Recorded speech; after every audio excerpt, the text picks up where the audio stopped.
हाय, मैं प्रभा आ गई हूँ उसी चैप्टर का आगे का टॉपिक लेकर के, जो कि पूरा नहीं हो पाया था। चैप्टर का नाम था, बताती हूँ आपको, क्षेत्रीय आकांक्षा नहीं, 1 मिनट। हाँ, क्षेत्रीय आकांक्षाएं, सही बात है, क्षेत्रीय आकांक्षाएं। और टॉपिक था 1948 से राजनीति। चलिए आगे शुरू करते हैं। प्रधानमंत्री बनने के बाद शेख अब्दुल्ला ने भूमि सुधार और अन्य नीतियां शुरू की जिनसे सामान्य जन को लाभ पहुंचा, परंतु कश्मीर के दर्जे पर उनकी स्थिति के विषय में उनके और केंद्र सरकार के बीच मतभेद बढ़ता गया। सन 1953 के पदच्युत कर दिया उन्हें सन 1953 में पदच्युत कर दिया गया और कई वर्षों तक कैद रखा गया। उसके बाद आए नेतृत्व को उतना लोकप्रिय समर्थन नहीं मिला और वह राज्य में शासन नहीं चला पाए, जिसका मुख्य कारण केंद्र का समर्थन था। विभिन्न चुनावों में अनाचार और हेरफेर संबंधी गंभीर आरोप थे। सन 1953 और 1974 के बीच की अवधि में कांग्रेस पार्टी ने राज्य की नीतियों पर प्रभाव डाला। National conference, that means Sheikh Abdullah रहित का एक घड़ा कांग्रेस के सक्रिय समर्थन के साथ कुछ समय तक सत्ता में रहा, परंतु बाद में यह कांग्रेस से मिल गया। इस प्रकार कांग्रेस को राज्य पर सीधा नियंत्रण प्राप्त हुआ और परिवर्तन किए गए। इसी बीच शेख अब्दुल्ला और भारत सरकार के मध्य समझौते पर पहुंचने के लिए कई प्रयास हुए। सन 1965 में जम्मू और कश्मीर के संविधान के प्रावधान में एक परिवर्तन किया गया, जिसके अंतर्गत राज्य के प्रधानमंत्री का पदनाम बदलकर मुख्यमंत्री कर दिया गया। इसके अनुसार भारतीय राष्ट्रीय कांग्रेस के गुलाम मोहम्मद सादिक राज्य के पहले मुख्यमंत्री बने। सन 1974 में इंदिरा गांधी का शेख अब्दुल्ला के साथ एक समझौता हुआ और वे राज्य के मुख्यमंत्री बन गए। उन्होंने नेशनल कॉन्फ्रेंस को पुनर्जीवित किया, जिसने 1977 के विधानसभा चुनाव में बहुमत से जीत हासिल की। शेख अब्दुल्ला का 1982 में निधन हो गया और नेशनल कॉन्फ्रेंस का नेतृत्व उनके पुत्र फारूक अब्दुल्ला के पास चला गया, जो मुख्यमंत्री बने, परंतु जल्द ही उन्हें राज्यपाल द्वारा पदच्युत कर दिया गया और नेशनल कॉन्फ्रेंस से अलग हुआ एक गुट एक अल्प अवधि के लिए सत्ता में आया। केंद्र सरकार के हस्तक्षेप से फारूक अब्दुल्ला की सरकार को पदच्युत करने पर कश्मीर में नाराज़गी की भावना पैदा हुई। इंदिरा गांधी और शेख अब्दुल्ला में हुए समझौते के बाद कश्मीरियों में लोकतांत्रिक प्रक्रियाओं के प्रति जो विश्वास उत्पन्न हुआ था, उसे धक्का लगा। यह भावना कि केंद्र राज्य की राजनीति हस्तक्षेप कर रहा है पुष्ट हुई जब 1986 में नेशनल कॉन्फ्रेंस केंद्र में शासक दल कांग्रेस के साथ चुनावी गठबंधन करने को राजी हो गई। नेक्स्ट है सशस्त्र विद्रोह और उसके बाद। यह वो वातावरण था जिसमें सन 1987 के विधानसभा चुनाव संपन्न हुए। सरकारी परिणामों ने नेशनल कॉन्फ्रेंस कांग्रेस गठबंधन की भारी जीत दर्शाई और फारूक अब्दुल्ला मुख्यमंत्री के रूप में वापस लौटे, परंतु यह व्यापक रूप से माना जा रहा था कि परिणामों में लोकप्रिय चयन की झलक नहीं है और संपूर्ण चुनाव प्रक्रिया में गड़बड़ी हुई थी। 1980 के दशक के प्रारंभ में ही राज्य में अकुशल प्रशासन के विरुद्ध एक व्यापक नाराज़गी चल रही थी। यह नाराज़गी और अधिक बढ़ गई क्योंकि सामान्य रूप से विद्यमान भावना यह थी कि केंद्र के आदेश पर राज्य द्वारा लोकतांत्रिक प्रक्रियाएं कमज़ोर की जा रही हैं। इससे कश्मीर में राजनीतिक संकट उत्पन्न हुआ, जो उग्रवाद के उठने से गहरा हुआ। सन 1989 तक राज्य एक पृथक कश्मीरी राज्य बनने को लेकर एक उग्रवादी आंदोलन के कब्जे में आ गया। इन विद्रोहियों को पाकिस्तान से नैतिक, आर्थिक और फौजी समर्थन मिला। कई वर्षों तक राज्य राष्ट्रपति शासन और प्रभारी रूप से सशस्त्र सेनाओं के नियंत्रण में रहा। सन 1990 से पूरा समय जम्मू और कश्मीर ने विद्रोहियों के हाथों और सेना की कार्रवाई से असाधारण हिंसा को झेला।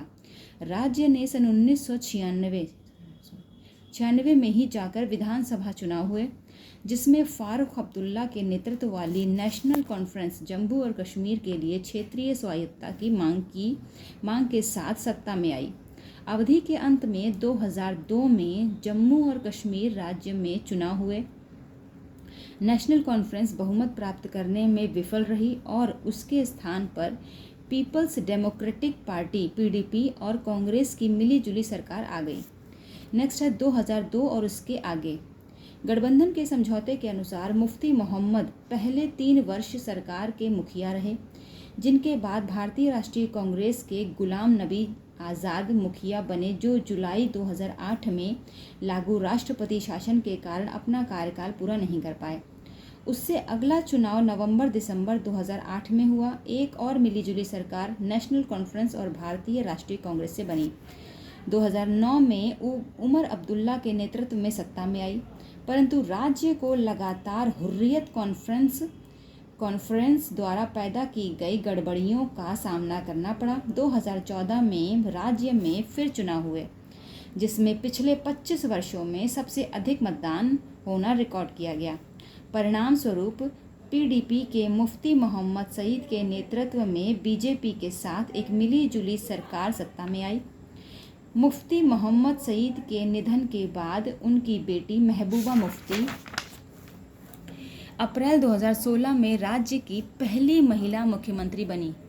महबूबा मुफ्ती के कार्यकाल में बाहरी और भीतरी तनाव बढ़ाने वाली बड़ी आतंकवादी घटनाएं हुई। जून 2018 में बीजेपी द्वारा मुफ्ती सरकार को दिया गया समर्थन वापस लेने के बाद राज्य में राष्ट्रपति शासन लागू कर दिया गया। 5 अगस्त 2019 को जम्मू और कश्मीर पुनर्गठन अधिनियम 2019 द्वारा अनुच्छेद 370 समाप्त कर दिया गया और राज्य को पुनर्गठित कर 2 केंद्र शासित प्रदेश जम्मू और कश्मीर तथा लद्दाख बना दिए गए। जम्मू और कश्मीर तथा लद्दाख भारत में बहुलवादी समाज के जीते जागते उदाहरण हैं। वहाँ न केवल सभी प्रकार दैट मीन्स धार्मिक, सांस्कृतिक, भाषाई, जातीय और जनजातीय की विशेषताएं हैं, बल्कि वहाँ विविध प्रकार की राजनीतिक और विकास की आकांक्षाएं हैं, जिन्हें नवीनतम अधिनियम द्वारा प्राप्त करने की इच्छा की गई है। नेक्स्ट हेडिंग है पंजाब। 1980 के दशक में पंजाब में भी बड़े बदलाव आए। इस प्रांत को सामाजिक बुनावट विभाजन के समय पहली बार बदली थी। बाद में इसके कुछ हिस्सों से हरियाणा और हिमाचल प्रदेश नामक राज्य बनाए गए। इससे भी पंजाब की सामाजिक संरचना बदली। हालांकि 1950 के दशक में देश के शेष हिस्से को भाषाई आधार पर पुनर्गठित किया गया था, लेकिन पंजाब को 1966 तक इंतज़ार करना पड़ा। इस साल पंजाबी भाषी प्रांत का निर्माण हुआ। सिखों की राजनीतिक शाखा के रूप में 1920 के दशक में अकाली दल का गठन हुआ था। अकाली दल ने पंजाबी सूबा के गठन का आंदोलन चलाया। पंजाबी भाषी सूबे में सिख बहुसंख्यक हो गए। इसका राजनीतिक संदर्भ किस राजनीतिक संदर्भ में कहा गया था? ये सब पंजाब सूबे के पुनर्गठन के बाद अकाली दल ने यहाँ 1967 और इसके बाद 1977 में सरकार बनाई। दोनों ही मौके पर गठबंधन सरकार बनी। अकालियों के आगे यह बात स्पष्ट हो चुकी थी कि सूबे के नए सीमांकन के बावजूद उनकी राजनीतिक स्थिति डामाडोल है। पहली बात तो यही कि उनकी सरकार को केंद्र ने कार्यकाल पूरा करने से पहले बर्खास्त कर दिया था। दूसरे, अकाली दल को पंजाब के हिंदुओं के बीच कुछ खास समर्थन हासिल नहीं था। तीसरे, सिख समुदाय भी दूसरे धार्मिक समुदायों की तरह जाति और वर्ग के धरातल पर बटा हुआ था। कांग्रेस को दलितों के बीच, चाहे वे सिख हों या हिंदू, अकालियों से कहीं ज़्यादा समर्थन प्राप्त था। इन्हीं परिस्थितियों के मद्देनज़र 1970 के दशक में अकालियों के एक तबके ने पंजाब के लिए स्वायत्तता की मांग उठाई। सन 1973 में आनंदपुर साहिब में हुए एक सम्मेलन में इस आशय का प्रस्ताव पारित हुआ। आनंदपुर साहिब प्रस्ताव में क्षेत्रीय स्वायत्तता की बात उठाई गई थी। प्रस्ताव की मांगों में केंद्र राज्य संबंधों को पुनर्परिभाषित करने की बात भी शामिल थी। इस प्रस्ताव में सिख कौम ब्रैकेट में नेशन और समुदाय की आकांक्षाओं पर जोर देते हुए सिखों के बोलबाला बोलबाला दैट मीन्स प्रभुत्व या वर्चस्व का ऐलान किया गया। यह प्रस्ताव संघवाद को मजबूत करने की अपील करना है, लेकिन इसे एक अलग सिख राष्ट्र की मांग के रूप में भी पढ़ा जा सकता है। आनंदपुर साहिब प्रस्ताव का सिख जन समुदाय पर बड़ा कम असर पड़ा। कुछ साल बाद जब 1980 में अकाली दल की सरकार बर्खास्त हो गई थी, तो अकाली दल ने पंजाब तथा पड़ोसी राज्यों के बीच पानी के बंटवारे के मुद्दे पर एक आंदोलन चलाया। धार्मिक नेताओं के एक तबके ने स्वायत्त सिख पहचान की बात उठाई। कुछ चरमपंथी तबकों ने भारत से अलग होकर खालिस्तान बनाने की वकालत की। हिंसा का चक्र, नेक्स्ट हेडिंग है हिंसा का चक्र। जल्दी ही आंदोलन का नेतृत्व नरमपंथी अकालियों के हाथ से निकलकर चरमपंथी तत्वों के साथ हाथ में चला गया और आंदोलन ने सशस्त्र विद्रोह का रूप ले लिया। उग्रवादियों ने अमृतसर स्थित सिखों के तीर्थ स्वर्ण मंदिर में अपना मुख्यालय बनाया और स्वर्ण मंदिर एक हथियारबंद किले में तब्दील हो गया। 1984 के जून माह में भारत सरकार ने ऑपरेशन ब्लू स्टार चलाया। यह स्वर्ण मंदिर में की गई सैन्य कार्रवाई का कूट नाम था। इस सैन्य अभियान में सरकार ने उग्रवादियों को तो सफलतापूर्वक मार भगाया, लेकिन सैन्य कार्रवाई से ऐतिहासिक स्वर्ण मंदिर को क्षति भी पहुंची। इससे सिखों की भावनाओं को गहरी चोट लगी। भारत और भारत से बाहर बसे अधिकतर सिखों ने सैन्य अभियान को अपने धर्म विश्वास पर हमला माना। इन बातों से उग्रवादी और चरमपंथी समूहों को और बल मिला। कुछ और त्रासद घटनाओं ने पंजाब की समस्या को एक जटिल रास्ते पर ला खड़ा किया। प्रधानमंत्री इंदिरा गांधी की 31 अक्टूबर 1984 के दिन उनके आवास के बाहर उन्हीं के अंगरक्षकों ने हत्या कर दी। ये अंगरक्षक सिख थे और ऑपरेशन ब्लू स्टार का बदला लेना चाहते थे। एक तरफ पूरा देश इस घटना से शोक संतप्त था, तो दूसरी तरफ दिल्ली सहित उत्तर भारत के कई हिस्सों में सिख समुदाय के विरुद्ध हिंसा भड़क उठी। यह हिंसा कई हफ्तों तक जारी रही। 2000 से ज़्यादा की तादाद में सिख दिल्ली में मारे गए। देश की राजधानी दिल्ली इस हिंसा से सबसे ज़्यादा प्रभावित हुई थी। कानपुर, बोकारो और चास जैसे देश के कई जगहों पर सैकड़ों सिख मारे गए। कई सिख परिवारों में कोई भी पुरुष न बचा। इन परिवारों को गहरा भावनात्मक आघात पहुंचा और आर्थिक हानि उठानी पड़ी। सिखों को सबसे ज़्यादा दुख इस बात का था कि सरकार ने स्थिति को सामान्य बनाने के लिए बड़ी देर से कदम उठाए।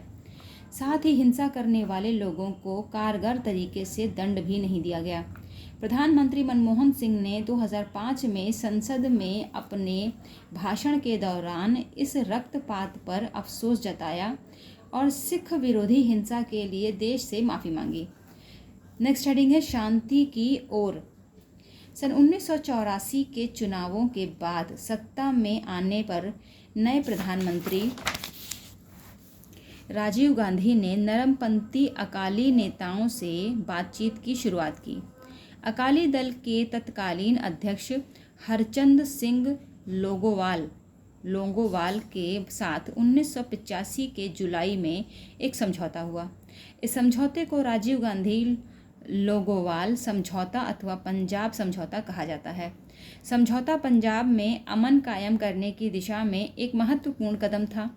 इस बात पर सहमति हुई कि चंडीगढ़ पंजाब को दे दिया जाएगा और पंजाब तथा हरियाणा के बीच सीमा विवाद को सुलझाने के लिए एक अलग आयोग की नियुक्ति होगी। समझौते में यह भी तय किया गया कि पंजाब, हरियाणा, राजस्थान के बीच रावी व्यास के पानी के बंटवारे के बारे में फैसला करने के लिए एक ट्रिब्यूनल दैट मीन्स न्यायाधिकरण बैठाया जाएगा। समझौते के अंतर्गत सरकार पंजाब में उग्रवाद से प्रभावित लोगों को मुआवजा देने और उसके साथ बेहतर सलूक करने पर राजी हुई। साथ ही पंजाब से विशेष सुरक्षा बल अधिनियम को वापस लेने की बात पर भी सहमति हुई। पंजाब में न तो अमन आसानी से कायम हुआ और न ही समझौते के तत्काल बाद। हिंसा का चक्र लगभग एक दशक तक चलता रहा। उग्रवादी हिंसा और इस हिंसा को दबाने के लिए की गई कार्रवाइयों में मानवाधिकार का व्यापक उल्लंघन हुआ। साथ ही पुलिस की ओर से भी ज्यादती हुई।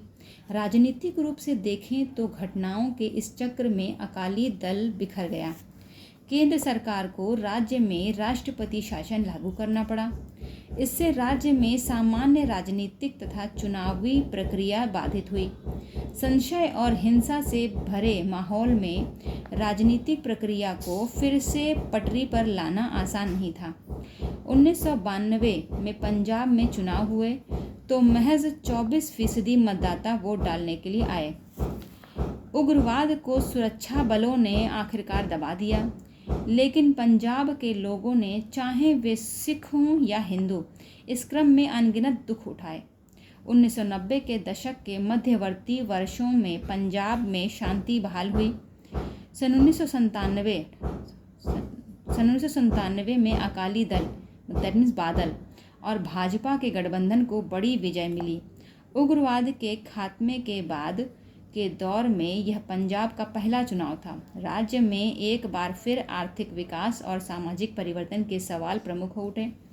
हालांकि धार्मिक पहचान यहाँ की जनता के लिए लगातार प्रमुख बनी हुई है, लेकिन राजनीति अब धर्मनिरपेक्षता की राह पर चल पड़ी है। नेक्स्ट हेडिंग है पूर्वोत्तर। पूर्वोत्तर में क्षेत्रीय आकांक्षाएं 1980 के दशक में एक निर्णायक मोड़ पर आ गई थीं। क्षेत्र में 7 राज्य हैं और इन्हें 7 बहनें कहा जाता है। इस क्षेत्र में देश की कुल 4% आबादी निवास करती है, लेकिन भारत के कुल क्षेत्रफल में पूर्वोत्तर के हिस्से को देखते हुए यह आबादी दोगुनी कही जाएगी। 22 किलोमीटर लंबी एक पतली सी राहदारी इस इलाके को शेष भारत से जोड़ती है।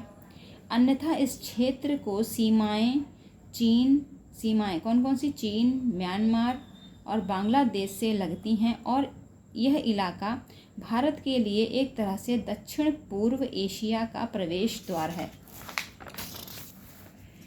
इस इलाके में सन 1947 के बाद से अनेक बदलाव आए। त्रिपुरा, मणिपुर और मेघालय का खासी पहाड़ी क्षेत्र पहले अलग अलग रियासत थे। आज़ादी के बाद भारत संघ में इनका विलय हुआ। पूर्वोत्तर के पूरे इलाके का बड़े व्यापक स्तर पर राजनीतिक पुनर्गठन हुआ। नागालैंड को 1963 में राज्य बनाया गया। मणिपुर, त्रिपुरा, मेघालय को 1972 में राज्य बने। नागालैंड बना 1963 में और मणिपुर, त्रिपुरा और मेघालय बने 1972 में राज्य बने, जबकि मिजोरम और अरुणाचल प्रदेश को 1987 में राज्य का दर्जा मिला। कब मिला? मिजोरम और अरुणाचल प्रदेश को 1987 में राज्य का दर्जा मिला। सन 1947 के भारत विभाजन से पूर्वोत्तर के इलाके भारत के शेष भागों से एकदम अलग थलग पड़ गए और इसका अर्थव्यवस्था पर इससे दुष्प्रभाव पड़ा। भारत के शेष भागों से अलग थलग पड़ जाने के कारण इस इलाके में विकास पर ध्यान नहीं दिया जा सका। यहाँ की राजनीति भी अपने ही दायरे में सीमित रही। इसके साथ साथ पड़ोसी राज्यों और देशों से आने वाले शरणार्थियों के कारण इलाके की जनसंख्या की संरचना में बड़ा बदलाव आया। पूर्वोत्तर का अलग थलग पड़ जाना इस इलाके की जटिल सामाजिक संरचना और देश के अन्य हिस्सों के मुकाबले इस इलाके का आर्थिक रूप से पिछड़ा होना जैसी कई बातों ने एक साथ मिलकर एक जटिल स्थिति पैदा की। ऐसे में पूर्वोत्तर के राज्यों से बड़ी बेतरतीब किस्म की मांगें उठीं। इस इलाके में भारत की अंतर्राष्ट्रीय सीमा रेखा काफ़ी बड़ी है, लेकिन पूर्वोत्तर और भारत के शेष भागों के बीच संचार व्यवस्था बड़ी लचर है।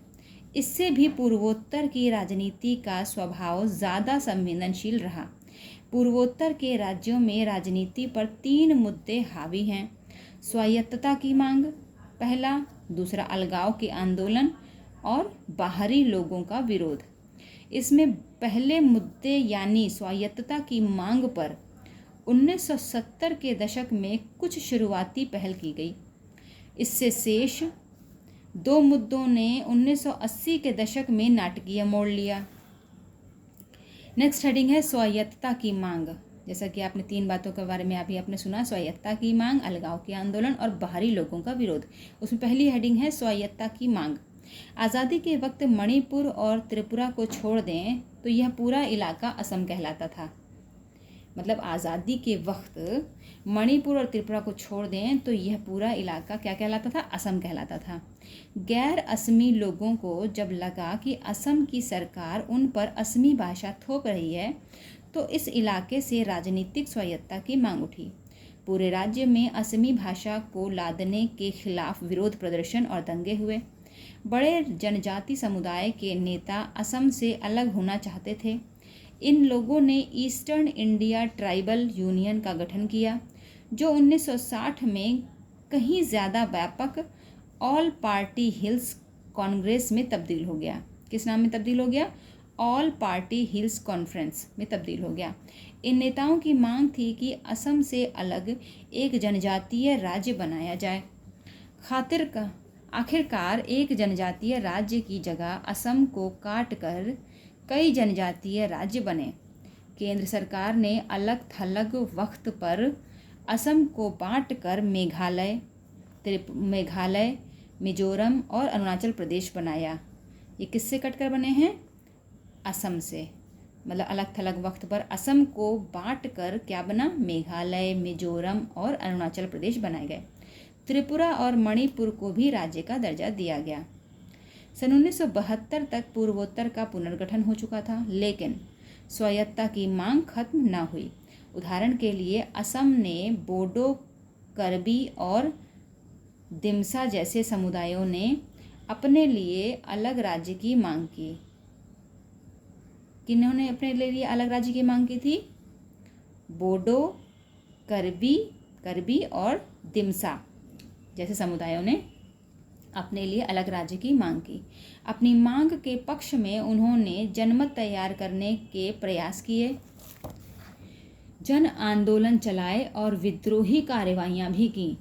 कई दफ़ा ऐसा भी हुआ कि एक ही इलाके पर एक से ज़्यादा समुदायों ने अपनी दावेदारी जताई। छोटे छोटे और निरंतर लघुत्तर होते राज्य बनाते चले जाना संभव नहीं था। इस वजह से संघीय राज्य व्यवस्था के कुछ और प्रावधानों का उपयोग करके स्वायत्तता की मांग को संतुष्ट करने की कोशिश की गई और इन समुदायों को असम में ही रखा गया। करबी और दिमसा समुदायों को जिला परिषद के अंतर्गत स्वायत्तता दी गई, जबकि बोडो जनजाति को हाल ही में स्वायत्त परिषद का दर्जा दिया गया है। नेक्स्ट है अलगाववादी आंदोलन। स्वायत्तता की मांगों से निपटना आसान था, क्योंकि संविधान में विभिन्नताओं का समाहार संघ में करने के लिए प्रावधान पहले से मौजूद था। लेकिन जब कुछ समूहों ने अलग देश बनाने की मांग की, और वह भी किसी क्षणिक आवेश में नहीं बल्कि सिद्धांतगत तैयारी के साथ, तो इस मांग से निपटना मुश्किल हो गया। देश के नेतृत्व को पूर्वोत्तर के 2 राज्यों में अलगाववादी मांग का लंबे समय तक सामना करना पड़ा। इन 2 मामलों की आपसी तुलना हमें लोकतांत्रिक राजनीति के कुछ सबक सिखाती है। आज़ादी के बाद मिजो पर्वतीय क्षेत्र को असम के भीतर ही एक स्वायत्त जिला बना दिया गया था। कुछ मिजो लोगों का मानना था कि वे कभी भी ब्रिटिश इंडिया के अंग नहीं रहे, इसलिए भारत संघ से उनका कोई नाता नहीं है। सन 1959 में मिजो पर्वतीय इलाके में भारी अकाल पड़ा। असम की सरकार इस अकाल में समुचित प्रबंध करने में नाकाम रही। इसी के बाद अलगाववादी आंदोलन को जन समर्थन मिलना शुरू हुआ। मिजो लोगों ने गुस्से में आकर लालडेंगा के नेतृत्व में मिजो नेशनल फ्रंट बनाया। लालडेंगा के बारे में देखिए, तस्वीर दिखाती हूँ आपको। ये देखिए, यही हैं।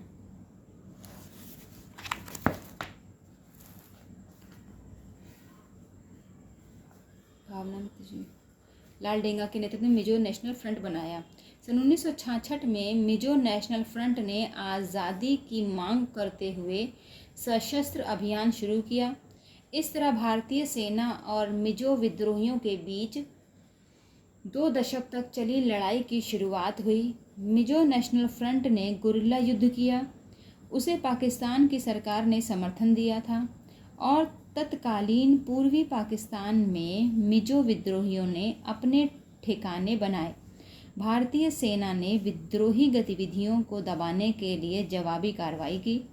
इसमें आम जनता को भी कष्ट उठाने पड़े। एक दफ़े तो वायुसेना तक का इस्तेमाल किया गया। सेना के इन कदमों से स्थानीय लोगों में क्रोध और अलगाव की भावना और तेज हुई। 2 दशकों तक चले बगावत में हर पक्ष को हानि उठानी पड़ी। इसी बात को भांप कर दोनों पक्षों के नेतृत्व ने समझदारी से काम लिया। पाकिस्तान में निर्वासित जीवन जी रहे लालडेंगा भारत आए और उन्होंने भारत सरकार के साथ बातचीत शुरू की। राजीव गांधी ने इस बातचीत को एक सकारात्मक समाधान तक पहुंचाया। सन 1986 में राजीव गांधी और लालडेंगा के बीच एक शांति समझौता हुआ।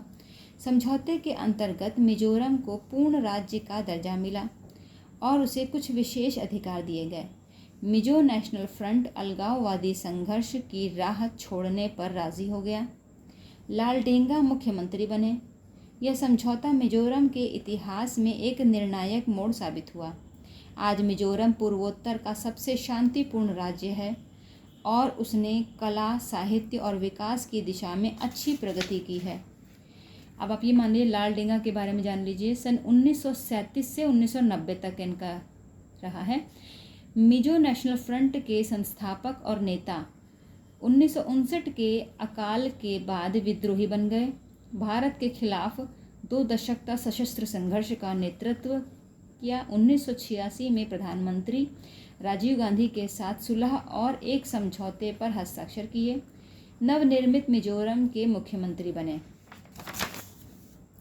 आगे है इसी का रेस्ट पार्ट है। नागालैंड की कहानी भी मिजोरम की तरह है, लेकिन नागालैंड का अलगाववादी आंदोलन ज़्यादा पुराना है और अभी इसका मिजोरम की तरह खुशगवार हल नहीं निकल पाया है। अंगमी जापू फिजो के नेतृत्व में नगा लोगों के एक तबके ने 1951 में अपने को भारत से आज़ाद घोषित कर दिया था। फिजो ने बातचीत के कई प्रस्ताव ठुकराए। हिंसक विद्रोह के एक दौर के बाद नगा लोगों के एक तबके ने भारत सरकार के साथ एक समझौते पर दस्तखत किए, लेकिन अन्य विद्रोहियों ने इस समझौते को नहीं माना। नागालैंड की समस्या, देखिए नागालैंड होना चाहिए, नागालैंड लिखा है।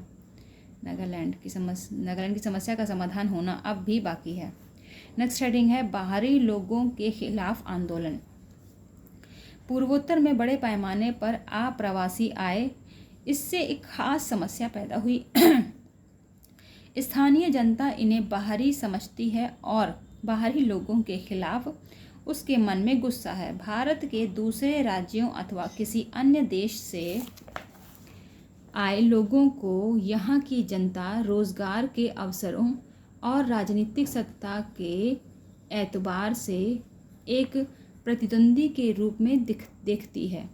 स्थानीय लोग बाहर से आए लोगों के बारे में मानते हैं कि ये लोग यहाँ की ज़मीन हथिया रहे हैं।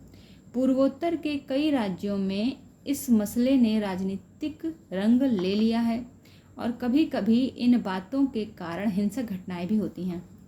सन 1979 से 1985 तक चला असम आंदोलन बाहरी लोगों के खिलाफ चले आंदोलनों का सबसे अच्छा उदाहरण है। असमी लोगों को संदेह था कि बांग्लादेश से आकर बहुत सी मुस्लिम आबादी असम में बसी हुई है। लोगों के मन में यह भावना घर कर गई थी कि इन विदेशी लोगों को पहचान कर उन्हें अपने देश नहीं भेजा गया तो स्थानीय असमी जनता अल्पसंख्यक हो जाएगी। कुछ आर्थिक मसले भी थे। असम में तेल, चाय और कोयले जैसे प्राकृतिक संसाधनों की मौजूदगी के बावजूद व्यापक गरीबी थी। वहाँ की जनता ने माना कि असम के प्राकृतिक संसाधन बाहर भेजे जा रहे हैं और असमी लोगों को कोई फ़ायदा नहीं हो रहा है। सन 1979 सर 1979 से 1985 तक, ठीक है। सन 1979 में ऑल असम स्टूडेंट्स यूनियन आसू AASU आसू ऑल असम स्टूडेंट्स यूनियन ने विदेशियों के विरोध में एक आंदोलन चलाया। आसू एक छात्र संगठन था और इसका जुड़ाव किसी भी राजनीतिक दल से नहीं था। आसू का आंदोलन अवैध आप्रवासी बंगाली और अन्य लोगों के दबदबे तथा मतदाता सूची में लाखों अप्रवासियों के नाम दर्ज कर लेने के खिलाफ था। आंदोलन की मांग थी कि 1951 के बाद जितने भी लोग असम में आकर बसे हैं उन्हें असम से बाहर भेजा जाए। इस आंदोलन ने कई नए तरीकों को आजमाया और असमी जनता के हर तबके का समर्थन हासिल किया। इस आंदोलन को पूरे समर्थन में असम में समर्थन मिला। आंदोलन के दौरान हिंसक और त्रासद घटनाएं भी हुईं। बहुत से लोगों को जान गंवानी पड़ी और धन संपत्ति का भी नुकसान हुआ। आंदोलन के दौरान रेलगाड़ियों को आवाजाही तथा बिहार स्थित बरौनी तेल शोधक कारखाने की तेल आपूर्ति रोकने की भी कोशिश की गई। 6 साल की सतत अस्थिरता के बाद राजीव गांधी के नेतृत्व वाली सरकार ने आसू के नेताओं से बातचीत शुरू की। इसके परिणाम स्वरूप 1985 में एक समझौता हुआ। समझौते के अंतर्गत तय किया गया कि जो लोग बांग्लादेश युद्ध के दौरान अथवा उसके बाद के सालों में असम आए हैं उनकी पहचान की जाएगी और उन्हें वापस भेजा जाएगा। आंदोलन की कामयाबी के बाद आसू और असम गण संग्राम परिषद ने साथ मिलकर अपने को एक क्षेत्रीय राजनीतिक पार्टी के रूप में संगठित किया। इस पार्टी का नाम असम गण परिषद रखा गया। कौन सा नाम रखा गया? असम गण परिषद रखा गया। असम गण परिषद 1985 में इस वायदे के साथ सत्ता में आई थी कि विदेशी लोगों की समस्या को सुलझा लिया जाएगा और एक स्वर्णिम असम का निर्माण किया जाएगा। असम समझौते से शांति कायम हुई और प्रदेश की राजनीति का चेहरा भी बदला, लेकिन आप्रवास की समस्या का समाधान नहीं हो पाया। बाहरी का मसला अब भी असम और पूर्वोत्तर के अन्य राज्यों की राजनीति में एक जीवंत मसला है। यह समस्या त्रिपुरा में ज़्यादा गंभीर है क्योंकि यहाँ के मूल निवासी खुद अपने ही प्रदेश में अल्पसंख्यक बन गए हैं। मिजोरम और अरुणाचल प्रदेश के लोगों में भी इसी भय के कारण चकमा शरणार्थियों को लेकर गुस्सा है। नेक्स्ट हेडिंग है समाहार और राष्ट्रीय अखंडता। समाहार और राष्ट्रीय अखंडता। इन मामलों से पता चलता है कि आज़ादी के 6 दशक बाद भी राष्ट्रीय अखंडता के कुछ मसलों का समाधान पूरी तरह से नहीं हो पाया है। हमने देखा है कि क्षेत्रीय आकांक्षाएं लगातार एक न एक रूप में उभरती रही हैं। कभी कहीं से अलग राज्य बनाने की मांग उठी तो कहीं आर्थिक विकास का मसला उठा, कहीं कहीं से अलगाववाद के स्वर उभरे। 1980 के बाद के दौर में भारत की राजनीति इन तनावों के घेरे में रही और समाज के विभिन्न तबकों की मांगों में पटरी बैठा पाने की लोकतांत्रिक राजनीति की क्षमता की परीक्षा हुई। हम इन उदाहरणों से क्या सबक सीख सकते हैं? पहला और बुनियादी सबक तो यही है कि क्षेत्रीय आकांक्षाएं लोकतांत्रिक राजनीति का अभिन्न अंग हैं। क्षेत्रीय मुद्दे की अभिव्यक्ति कोई असामान्य अथवा लोकतांत्रिक राजनीति के व्याकरण से बाहर की घटना नहीं है। ग्रेट ब्रिटेन जैसे छोटे देश में भी स्कॉटलैंड, वेल्स और उत्तरी आयरलैंड में क्षेत्रीय आकांक्षाएं उभरी हैं। स्पेन में बास्क लोगों और श्रीलंका में तमिलों ने अलगाववादी मांग की है। भारत एक बड़ा लोकतंत्र है और यहाँ विभिन्नताएं भी बड़े पैमाने पर हैं। अतः भारत को क्षेत्रीय आकांक्षाओं से निपटने की तैयारी लगातार रखनी होगी। दूसरा सबक यह है कि क्षेत्रीय आकांक्षाओं को दबाने की जगह उनके साथ लोकतांत्रिक बातचीत का तरीका अपनाना सबसे अच्छा होता है। ज़रा 80 के दशक की तरफ नज़र दौड़ाएं। पंजाब में उग्रवाद का जोर था, पूर्वोत्तर में समस्याएं बनी हुई थीं, असम के छात्र आंदोलन कर रहे थे और कश्मीर घाटी में माहौल अशांत था। ये चैप्टर यहीं ख़त्म होता है। बाकी इसमें काफ़ी सारे बॉक्सेस दिए गए हैं जिसके बारे में बाकी बहुत सारी बातें बताई गई हैं। और माहौल अशांत था, थोड़ा सा और है, सुनिए।